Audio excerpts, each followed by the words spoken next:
నమస్తే. జనరల్ నుంచి SC, SC నుంచి ఎస్టీ రిజర్వ్డ్ గా మారిన నియోజకవర్గం ఉమ్మడి శ్రీకాకుళంలోని పాలకొండ. ప్రస్తుతం ఈ నియోజకవర్గం పార్వతీపురం మన్యం జిల్లాలో భాగం. పాలకొండ, సీతంపేట, బామిని, వీరఘట్టం మండలాలు ఈ నియోజకవర్గంలో ఉన్నాయి. అరకు లోక్సభ నియోజకవర్గం పరిధిలోకి వస్తుంది పాలకొండ అసెంబ్లీ నియోజకవర్గం. టీడీపీకి పెద్దగా పట్టులేని నియోజకవర్గంగా దీన్ని చెప్పుకోవచ్చు.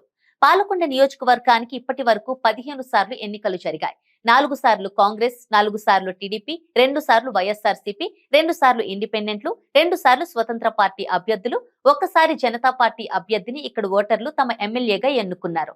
1952 తొలి ఎన్నికల్లో ఇక్కడ కాంగ్రెస్ గెలిచింది. ఆ తర్వాత ఆ పార్టీ గెలిచింది 1972లోనే. ఆ తర్వాత మళ్లీ హస్తం పార్టీకి విజయం 1989లోనే దక్కింది. ఆ తర్వాత 2009లో కాంగ్రెస్ అభ్యర్థి గెలిచారు.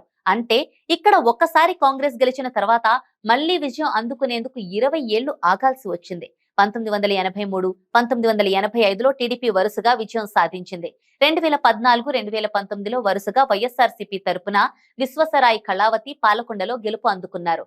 ఈ ఎన్నికల్లోనూ విజయం సాధించి హ్యాట్రిక్ కొట్టాలని కళావతి గట్టి ప్రయత్నంలో ఉన్నారు.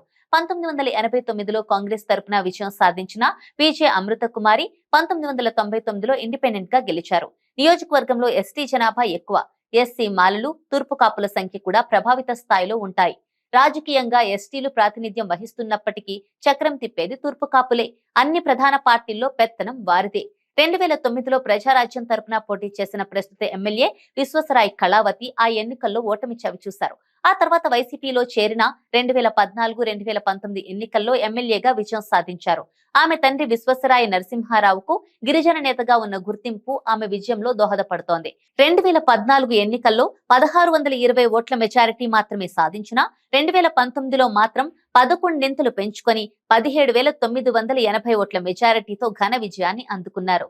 మహిళా ఎమ్మెల్యేగా చొరవగా వ్యవహరిస్తూ రాజకీయంగా అందరి దృష్టిని ఆకర్షిస్తున్నారు. ఈ ఎన్నికల్లోనూ ఆమె పోటీ చేయడం ఖాయంగా కనిపిస్తోంది. 2009లో పాలకొండ నుంచి కాంగ్రెస్ తరపున ఎన్నికైన నిమ్మక సుగ్రీవులు కుమారుడు నిమ్మక జయకృష్ణ 2014, 2019 ఎన్నికల్లో వైసీపీ చేతిలో ఓటమి పాలయ్యారు. ఈ నియోజకవర్గంలో టీడీపీ ఓడిపోవడం ఇది వరుసగా మూడోసారి. రాష్ట్ర వ్యాప్తంగా ఎస్టీల్లో వైసీపీకి ఉన్న ఆదరణకు పాలకొండ నియోజకవర్గం కూడా నిదర్శనంగా నిలుస్తోంది.